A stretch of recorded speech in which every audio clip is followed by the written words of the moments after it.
Di bali na, hindi ako makatanggap ng regalo ngayong Pasko. At least buhay ako at malakas. Ang proteksyon ng Diyos ay nasa akin, sa aking buong pamilya.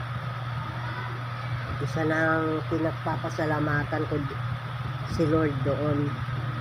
Tsaka hindi niya ako pinapabayaan na magutom. Marami pang mga blessing na dumarating. Marami pang dumarating na araw para sa akin. Hindi na ako umaasa sa ibang tao, kundi umaasa ako sa Diyos ngayon. Okay lang yan, mawalaan ako ng isang tao, ng isang kaibigan, at isang mga basta hindi mawala sa akin si Lord. Okay lang.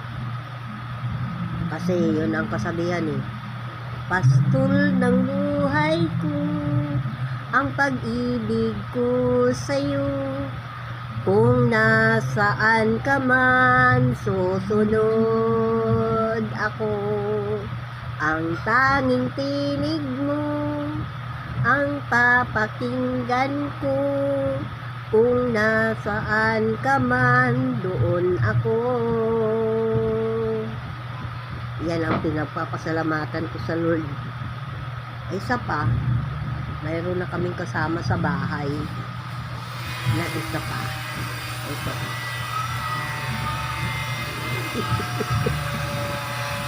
Ang super likot na pusa, no?